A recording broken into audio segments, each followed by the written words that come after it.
नमस्कार दोस्तों। आज एक बार फिर हम नक्षत्रों में आज एक बहुत ही विशेष नक्षत्र पुष्य नक्षत्र की चर्चा करेंगे। पुष्य नक्षत्र जो किसी के भी जीवन में जब भी उनकी दशा में आए, पुष्य नक्षत्र की दशा आए या पुष्य नक्षत्र में आपका कोई ग्रह बैठा है उसकी दशा आए, तो वह आपके जीवन में बहुत बड़ा बदलाव लाता है। आपकी लाइफ का वह टाइम पीरियड जो होगा वो ऐसा होगा या बहुत ऐसा खराब कि जिसे आप जिंदगी में कभी अपने जीवन में उस समय को याद भी ना करना चाहें, या ऐसा समय जो आपकी लाइफ का गोल्डन पीरियड हो, आपकी पूरी जिंदगी को बदल के रख दे, आपकी सोच को बदल के रख दे। पुष्य नक्षत्र जो कि बहुत ही महत्वपूर्ण नक्षत्र, यदि इस नक्षत्र में किसी बच्चे का जन्म हुआ है, चंद्रमा पुष्य नक्षत्र का है, तो यकीन मानिए आप में से जितने भी हैं वो देख सकते हैं बच्चे ने आते ही माता पिता के जीवन में एक बड़ा बदलाव लाया, उनकी जिंदगी बदल दी होगी, जिसकी वजह से उस बच्चे की लाइफ में भी चेंज आया। आप ये अपनी कुंडलियों में देख सकते हैं।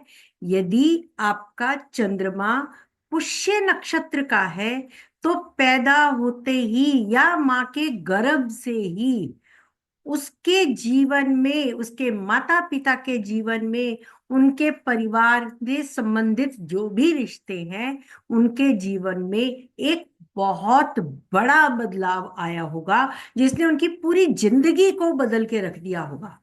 ये कहें कि आपकी सोच बदल जाती है, आपका सोचने का नजरिया, दुनिया को देखने का नजरिया वो बदल जाता है, जिसमें अगर कुछ परेशानियां आए तो आपको अपने अपनों की पहचान भी होती है। तो आज मैं आपको ये भी बताऊंगी कि पुष्य नक्षत्र आपकी कुंडली में कैसे देखें कि शुभ होगा या अशुभ फल देगा, इसका भी देखने का आपको बताऊंगी। कुंडली के पूरी चर्चा के बाद इस विषय में मैं आपको, मुझे याद रहना चाहिए साथ में, मैं आपको इस बारे में अवश्य बताऊंगी कि कैसे पहचाने कि पुष्य नक्षत्र आपके लिए शुभ है, अच्छा समय व्यतीत करेगा या कष्टकारी होगा। क्या आपको अपने अपनों की पहचान एक शुभता के वे में होगी, या आपकी कठिनाई के समय में आपको पता लगेगा कौन आपका अपना है कौन पराया है। तो आज का विशेष नक्षत्र लाइफ चेंजर पुष्य नक्षत्र, जिसके स्वामी है शनि, इस नक्षत्र के स्वामी है शनि। और हम देखेंगे पुष्य नक्षत्र स्वामी शनि कैसे आपके भाग्य में, आपकी जिंदगी में बदलाव लाता है।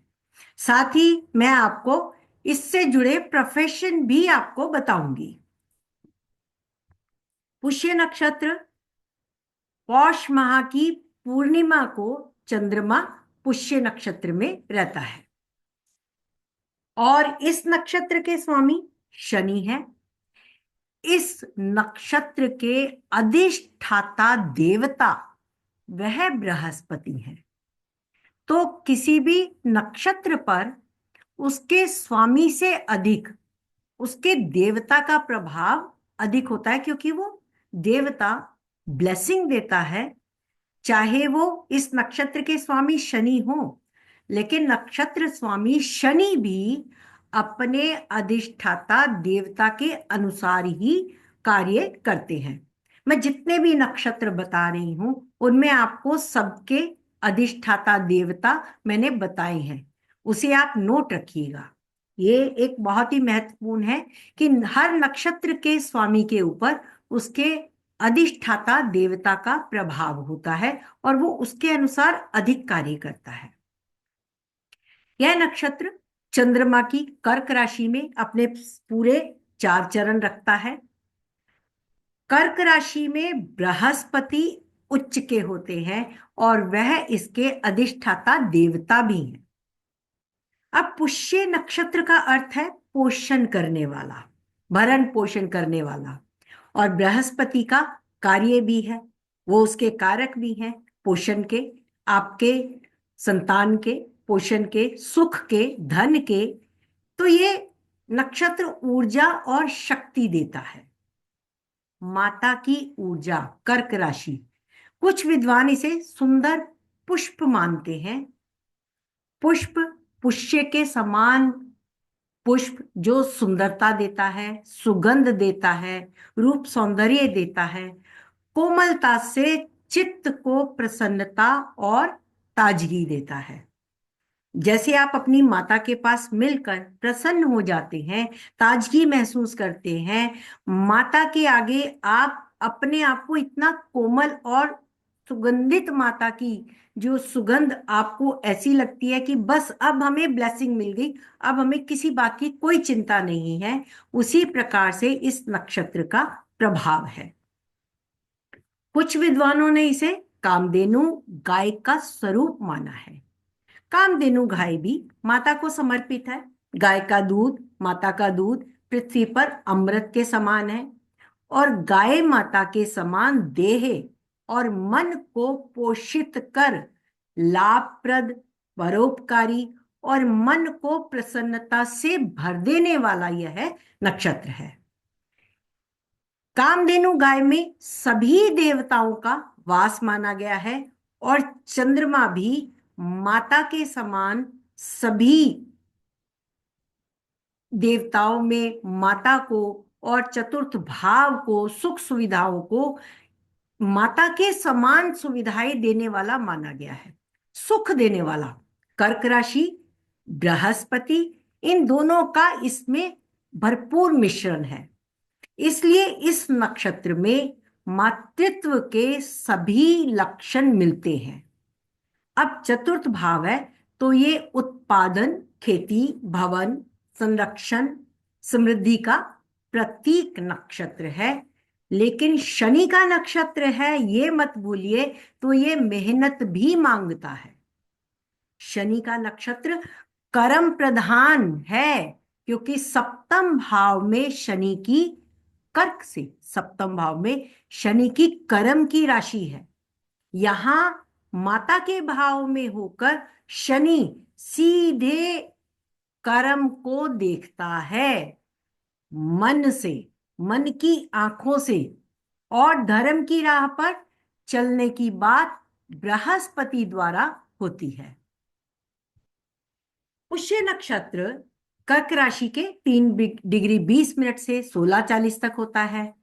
इस नक्षत्र के 3 तारे, 3 समान तीर के समान, जैसे आप देखें ये 3 तारे तीर के समान हैं, ये 3 तारे तीर के समान हैं, या ये 3 तारे तीर के समान हैं, ये एक तरीके से लक्ष्य को साधते हैं। इनके स्वामी शनि ग्रह होने से व्यक्ति अपने कर्तव्य पालन करने वाला, विश्वसनीय और खराब वक्त के साथ निभाने वाला, जो आपके ऊपर अगर समय खराब है तो आपको आपके नौकर या आपके दोस्त मित्र या आपकी माता या माता समान व्यक्ति आपका साथ निभाएंगे, और व्यक्ति दृढ़ निश्चयी होता है, धर्म में आस्था रखने वाला, सभी में स्नेह और सम्मान पाने वाला व्यक्ति, और इस पर गुरु का आशीर्वाद भी सम्मिलित है। यदि इस नक्षत्र पर पाप प्रभाव हो तो व्यक्ति स्वार्थी, पूर्वाग्रह से ग्रस्त होकर, यानी अपने कुछ पूर्व की बातों को लेकर, या किसी ने कुछ कहा उसको मन में रखकर स्वयं को श्रेष्ठ मानता है। सामने वाले ने मुझे गलत कहा है, मैं ठीक हूं, मैं गलत नहीं हूं, और उससे अपमानित होता है। कुछ देवताओं द्वारा इसे हवन कुंड में आहुति देने जैसा भी माना गया है। अगर आप देखें तो ये जो तीर है ये इस तरीके से एक हवन कुंड की आकृति भी बनाते हैं। तो यदि इस नक्षत्र या कर्क से शनि गुरु अशुभ भाव में हो, शुभ फल प्राप्ति के लिए हवन में गुरु बृहस्पति के वेद मंत्रों के द्वारा उच्चारण कर हवन करना चाहिए। आपको इसके शुभ फल प्राप्त होंगे। कर्क राशि की दिशा उत्तर है और नक्षत्र स्वामी शनि की दिशा पश्चिम है। इसलिए ऐसे व्यक्तियों को जिनका पुष्य नक्षत्र है उत्तर पश्चिम दिशा में अपना आजीविका के कार्य करने के लिए विशेष सफलता प्राप्त होती है, शुभ फल प्राप्त होते हैं। आप इस दिशा से अपने पार्टनर को भी प्राप्त कर सकते हैं जो शुभता देगा।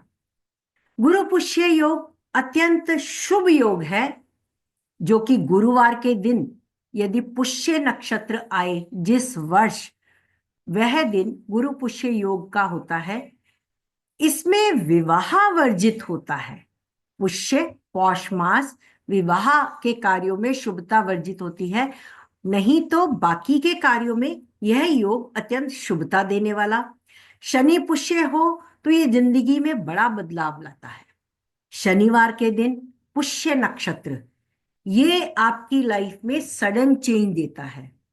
यदि किसी का जन्म इस नक्षत्र में हुआ हो तो आते ही इस नक्षत्र वाला व्यक्ति अपने पूरे परिवार का भाग्य बदल देता है। आचार्य वराह मिहिर ने पुष्य नक्षत्र को, या जो इस नक्षत्र के जातक हैं, उनको धनी, विद्वान, भाग्यशाली, शांत और धर्म के प्रति आस्था रखने वाला या धर्म गुरु बन जाने वाला भी माना है।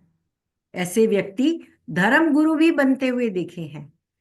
संबंध मैं बताऊंगी। इसका प्रथम चरण कर्क राशि में 3 डिग्री 20 मिनट से 6:40 तक कर्क के दूसरे नवांश यानी सिंह राशि में जाता है। सिंह राशि व्यक्ति को धन, मान, सम्मान, प्रतिष्ठा देती है और व्यक्ति को स्वाभिमान भी देती है।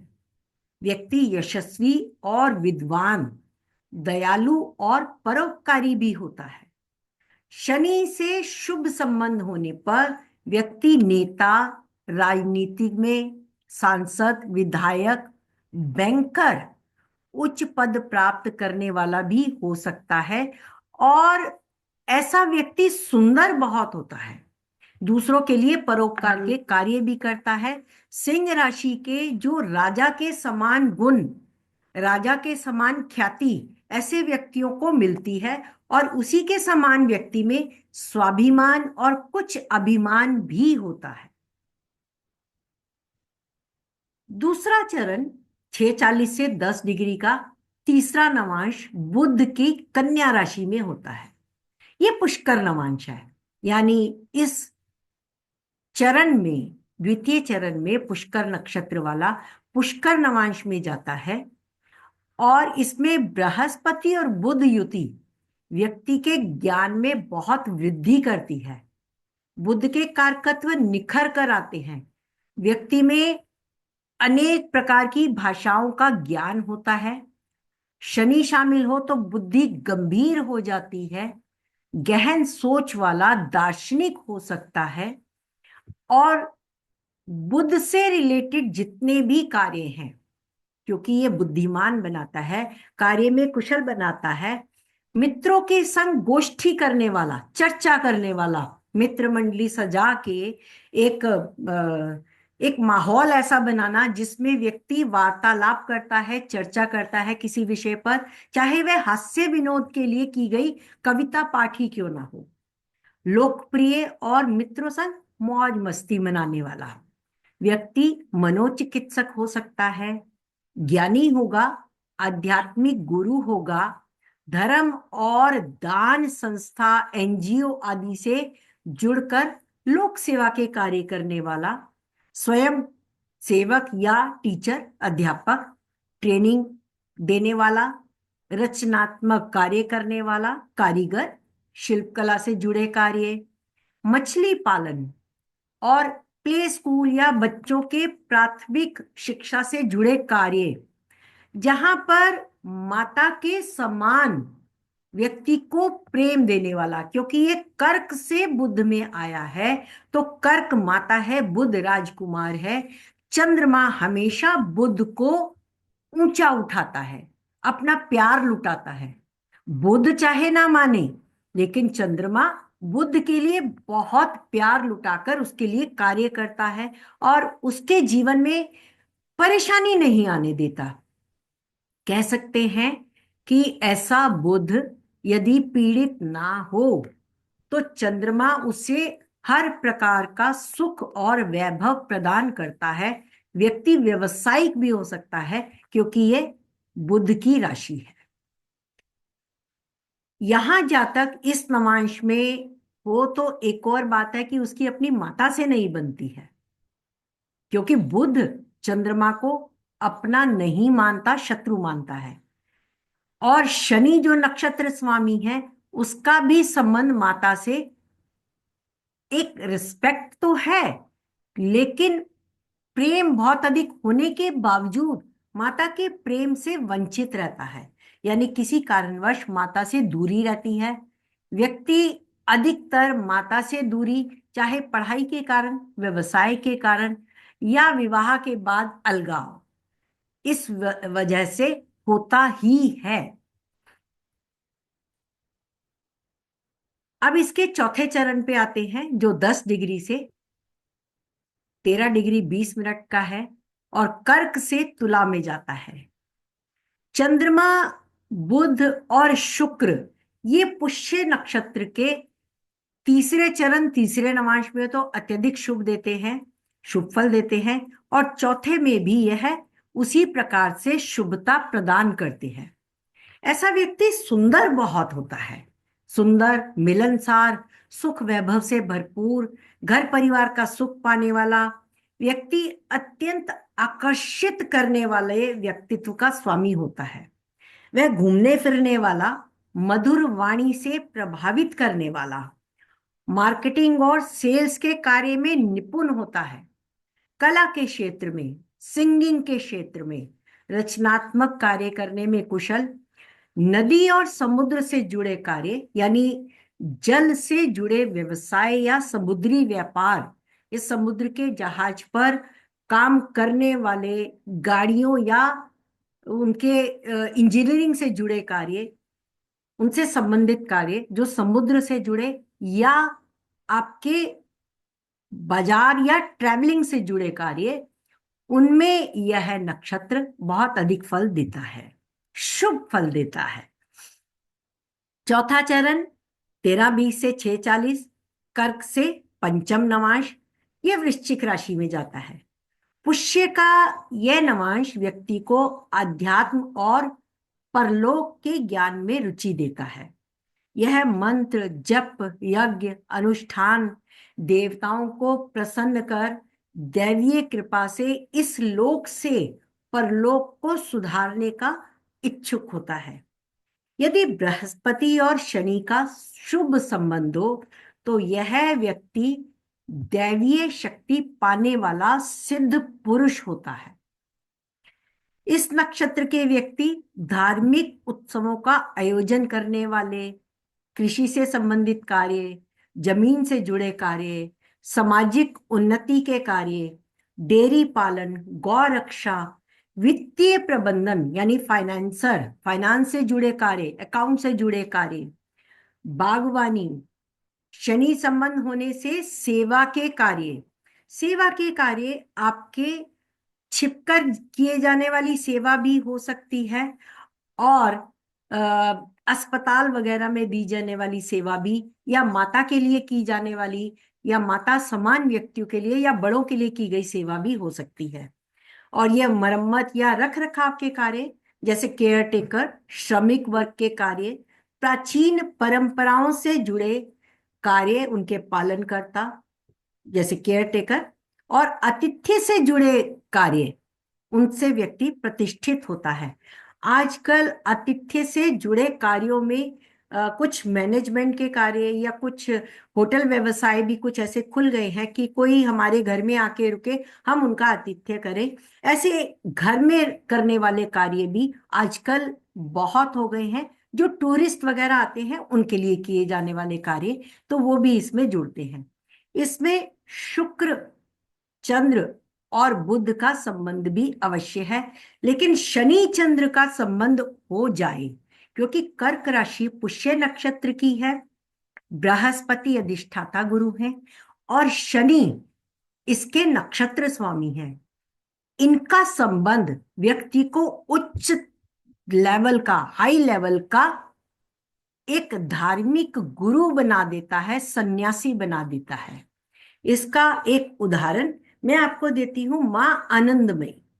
आप सबने इनका बहुत नाम सुना हुआ है। इनकी वाणी, इनके चेहरे का तेज और सुंदरता देखने वाली है, इतनी सुंदरता कि व्यक्ति इनकी वाणी पर भी मोहित हो जाता है। और ये धर्म के प्रति बहुत अधिक इनका लगाव है। इनके अनेक अनुयायी हैं।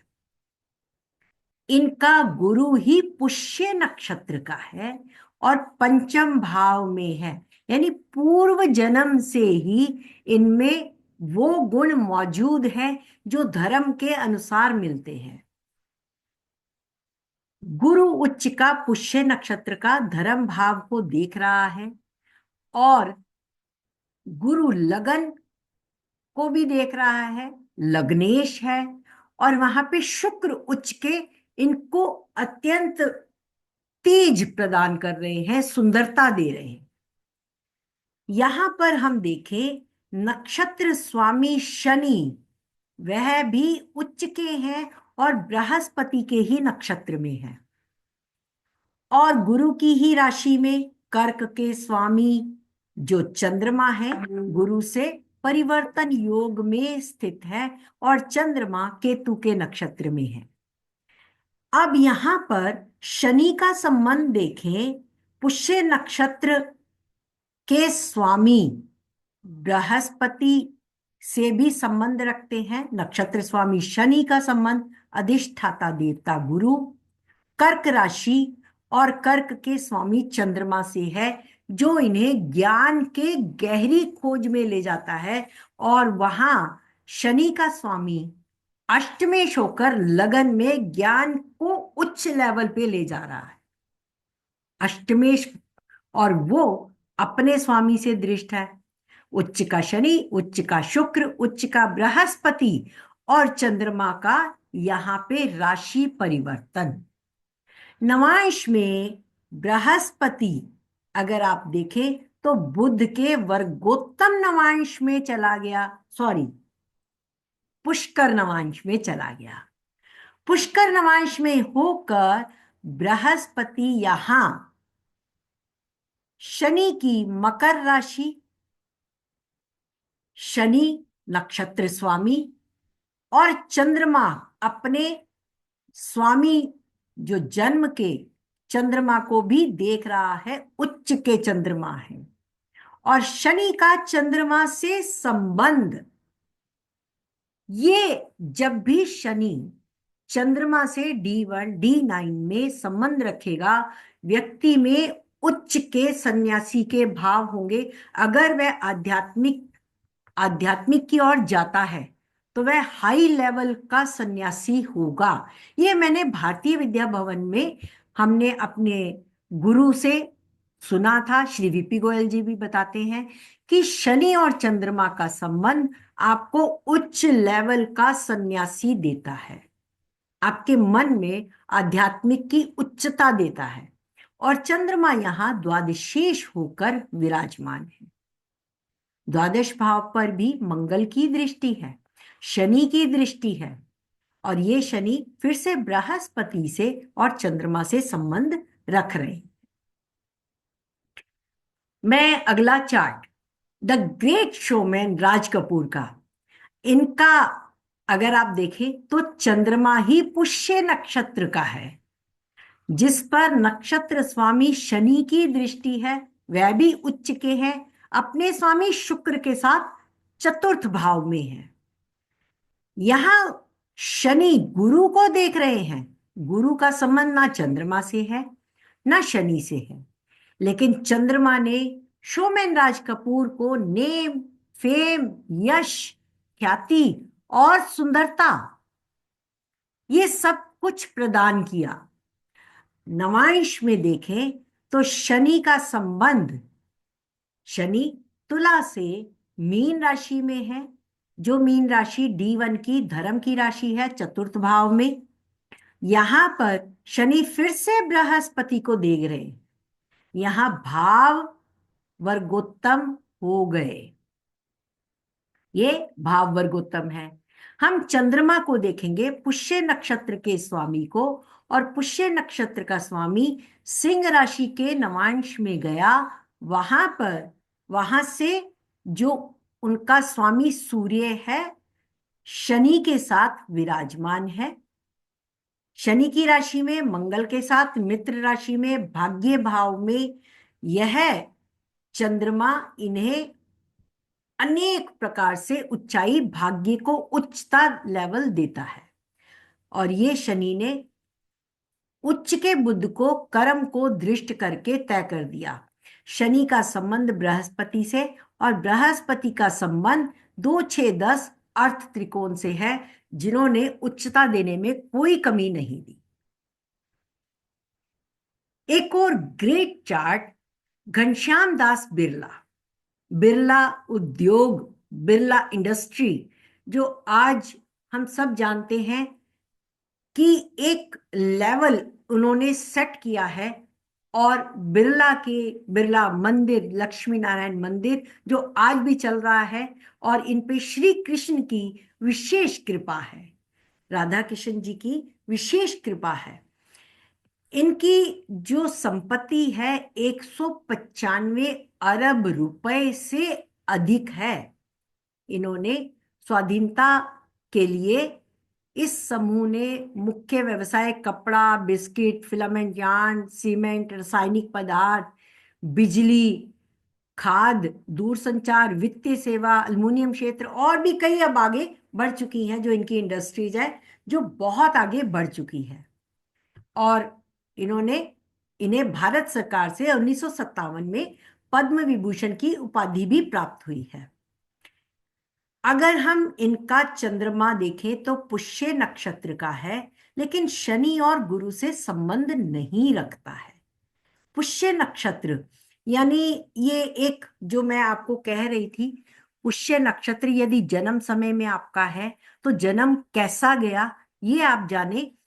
पुष्य से उनके अधिष्ठाता देवता बृहस्पति चंद्रमा की उच्च की राशि में बैठे हैं, चंद्रमा से 11वें त्रिशलाया में।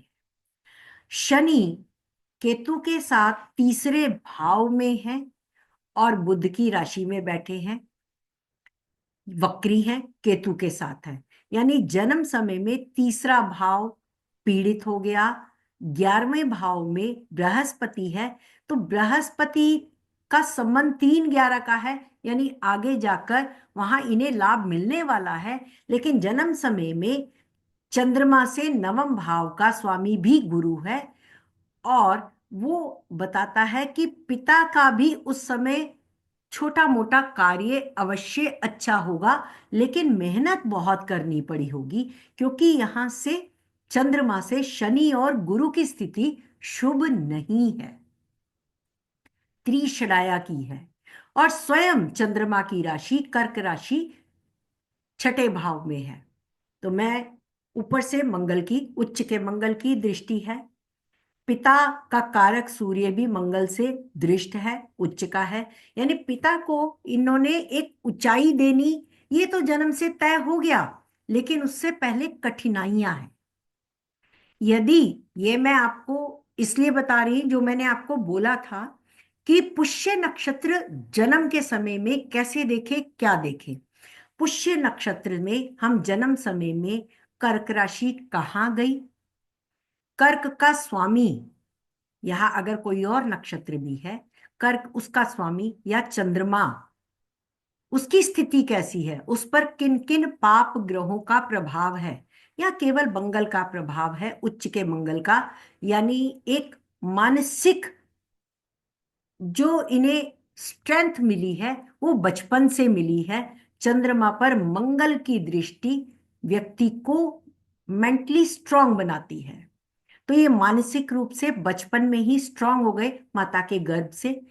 पिता के लिए थोड़ी परेशानियां रही, क्योंकि चंद्रमा से नवम भाव दशम भाव आप देखें, पिता उनका कर्म व्यवसाय अच्छा था और अच्छा हो गया होगा, लेकिन नवम भाव में राहु केतु एक्सिस और शनि की दृष्टि है, तो पीड़ा भी है और बहुत मेहनत है। तो जैसे ही आपका जन्म होता है उसके नक्षत्र स्वामी को देखें, नक्षत्र को देखें और नक्षत्र स्वामी की वहां से स्थिति देखें। यह स्थिति बताती है जन्म समय आपका कैसा था। यानी जन्म समय पिता तो व्यवसाय में थे, ये पता लगता है, लेकिन परेशानी भी थी, मेहनत भी बहुत थी, और इन्होंने अपनी मेहनत से उसको बहुत आगे बढ़ाया। अब इनका चंद्रमा नवांश में देखें, तुला राशि में गया, उच्च के सूर्य से दृष्ट है, सूर्य यहां पर लाभेश होकर दृष्ट कर रहे हैं, और बृहस्पति और शनि का संबंध अगर आप देखें तो 6-12 का चंद्रमा से है। यानी इनके जीवन में इन्हें बहुत कुछ मिला, लेकिन बृहस्पति और शनि ये अधिष्ठाता देवता की आपस में दृष्टि संबंध में, यहां पर बृहस्पति केवल शनि को देख रहा है, यहां शनि और बृहस्पति की परस्पर दृष्टि, बृहस्पति का संबंध दशम भाव से है। दशमेश लगन में चंद्रमा पुष्य नक्षत्र का होकर तुला में इन्हें व्यवसायिक लाइफ को बहुत ऊपर उठा दिया। मित्रों, आज के लिए इतना ही। और अधिक जानकारी के लिए यदि आप अपनी कुंडली में देखना चाहते हैं इस समय किस नक्षत्र की दशा चल रही है, तो आप मुझे पेड सर्विस से कंसल्टेंसी ले सकते हैं। इसको सीखने के लिए मैं अपनी क्लासे मार्च से शुरू करूंगी। आपकी कौन से नक्षत्र की दशा जीवन में किस पड़ाव पर आ रही है और कौन सी दशा आपके जीवन में बदलाव लाएगी, कैसा बदलाव लाएगी, शुभ या अशुभ, वो भी मैं आपको बताऊंगी। तो मित्रों, आशा करती हूँ ये विशेष नक्षत्र आपके जीवन में शुभता लाएगा। नया साल आपके जीवन में अनेक प्रकार से शुभता दे, स्वास्थ्य लाभ दे, सबके लिए खुशियां प्रदान करे। इसी शुभकामना के साथ आप मेरे चैनल को सब्सक्राइब करें, लाइक करें और शेयर भी करें। Thank you so much.